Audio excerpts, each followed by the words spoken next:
fazer uma pergunta aqui para o Glauber Braga, direto. Glauber, diretas no Rio, por quê? E você é candidato a governo? Boa tarde, meu caro. Como é que você está? Marcelo, Pedro, prazer estar aqui junto com vocês. Meus cumprimentos a todo mundo que está acompanhando essa transmissão.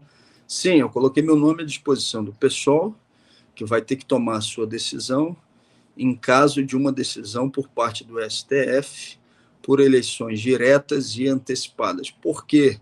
Porque Cláudio Castro está tentando fraudar a vontade da população do Rio de Janeiro para que as suas próprias máfias definam quem é o próximo governador, para que ele esteja no exercício do cargo, utilizando a máquina, como o próprio Cláudio Castro fez, para estar conduzindo as eleições a partir de uma definição indireta com os seus próprios aliados na Assembleia Legislativa.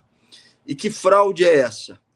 Ele renunciou antes da decisão do Tribunal Superior Eleitoral para não configurar a cassação da chapa do ponto de vista eleitoral, o que deu a ele, então, o argumento de que, se a chapa não foi cassada, não existe a necessidade daquilo que dispõe a legislação de novas eleições diretas, caso a ocorrência da saída do governante de plantão não fosse nos últimos 6 meses de mandato. Em se tratando de uma fraude, tem que ter o povo do Rio de Janeiro decidindo quem vai ser governador por esse período, ainda que seja por um período curto, com a realização de novas eleições em outubro. E estou no jogo, sim. Se permitido for, serei candidato a governador do estado do Rio de Janeiro. Marcelo, quer fazer pergunta? Não, pode começar.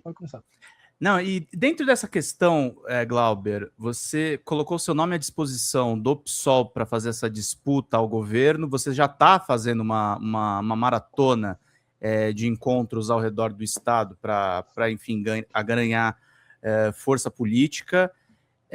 Como é que você vê a situação do estado do Rio, tendo você como nome à disposição? Eu estava vendo que o Garotinho também quer entrar nessa disputa. Tá temerário o futuro do Rio de Janeiro? Ou o próprio Eduardo Paes?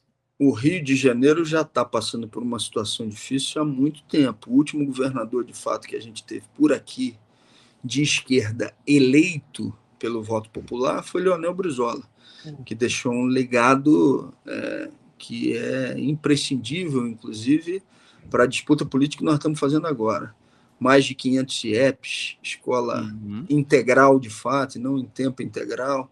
Depois de Brizola, nós tivemos vários governadores tentando destruir aquilo que ele fez e se utilizando da lógica da bala como um elemento não de diminuição da violência no estado do Rio, mas um instrumento, um elemento de fortalecimento dos seus próprios projetos de poder. A Benedita ficou um tempo curto, né, que foi naquele período em que o Garotinho saiu para ser candidata a presidente da República. Ela compunha, naquele momento, a chapa como vice, mas ela não foi eleita como cabeça de chapa, né? Ela foi eleita como vice na chapa, então, do Garotinho. Então, nós podemos dizer que eleito, o último governador de fato e de respeito que a gente teve no estado do Rio de Janeiro foi Leonel Brizola. Então, sim, nós estamos vivendo uma situação muito difícil. Não é para onde nós vamos, é para onde a gente já está. A economia, por exemplo, do estado do Rio de Janeiro não vai entrar em colapso, ela já está em colapso. Se você pega os dados do primeiro trimestre do ano passado do IBGE, o maior número de jovens desempregados de 18 a 25 anos do Brasil inteiro, mais do que o dobro da média nacional, é o estado do Rio de Janeiro. Então, nós não estamos falando de algo que vai colapsar, nós estamos falando de algo que já colapsou. Nós estamos falando de um estado onde os últimos governadores foram afastados ou presos por corrupção ou por desvios de natureza grave. A gente está falando de uma descrença generalizada por parte da população do Rio de Janeiro de que algo possa ser feito para modificar uma realidade onde máfias tomaram conta dos espaços de poder na Assembleia Legislativa, no Palácio do Governo. Então, sim, é uma situação gravíssima e eu estou com todas as minhas energias colocando as minhas forças para poder fazer esse enfrentamento. Agora, eu imagino também que a tua pergunta, Pedro, é de que forças políticas vão disputar esse cenário e o que pode dar Porque nisso. parece, Glauber, desculpa te interromper, parece você sendo uma figura, eu já falei isso lá no Meteoro Brasil, para mim você é o Brizola reencarnado, tem uma figura de esquerda, mas tem uma, é igual o presidente Lula para o governo federal, tem uma constelação de direita, né? Tem uma constelação de direita e quase, por um fio de cabelo, não se formalizou uma aliança entre Eduardo Paes e Cláudio Castro. Do que eu estou falando, objetivamente? O Eduardo Paes buscou essa aliança, principalmente depois que o Cláudio Castro fez aquela matança. Elementos objetivos de demonstração do acontecido. Ele vai ao aniversário de Silas Malafaia e diz: mexeu com Silas, mexeu comigo, no que gerou uma grande revolta, principalmente da militância de esquerda. Depois disso, ele vai no aniversário do deputado Luciano, na Baixada Fluminense. Ele vira para o Altineu e para o Pazuello, citando eles nominalmente, e diz que tinham que fazer uma aliança com o PL por amor ao Rio de Janeiro. Depois disso, ele inaugura uma praça no Rio de Janeiro e diz que o Edir Macedo é um patrimônio do Estado do Rio. Quarto elemento objetivo: o seu vice, que agora é o prefeito da cidade, depois que ele renunciou, o Cavalieri, dá uma entrevista para o jornal o Globo, metendo o pau na esquerda, mais especificamente metendo o pau em figuras públicas do Partido dos Trabalhadores, citando nominalmente o Lindbergh e a Benedita, chamando de blá, blá, blá a reação da esquerda à matança realizada por Cláudio Castro e elogiando a matança, que ele chama de neutralização. São 4 episódios que aconteceram num espaço de tempo muito curto, onde eles estavam tentando uma aliança que fosse comum. E por que hoje estão em candidaturas diferentes? Porque aconteceu um fato novo. Jair Bolsonaro, de dentro da prisão, escolhe Flávio Bolsonaro como seu candidato a presidente da República. Cláudio Castro, por sua vez, acha que recuperou uma parte da popularidade a partir da matança. E eles acham, então, que dá para ter um palanque próprio e, quem sabe, eleger o governador sem depender dessa aliança com o Eduardo Paes. Porque o palanque do Paes é um palanque triplo.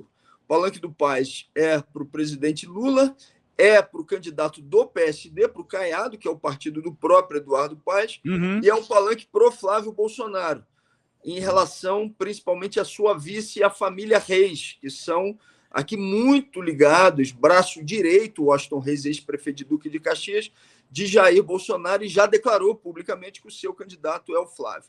A família Bolsonaro e o Cláudio Castro veem uma hipótese de elegerem um candidato puro sangue deles, que não precisasse fazer essa aliança com o Eduardo Paes, e lançam, então, o filho do ex-prefeito de São Gonçalo.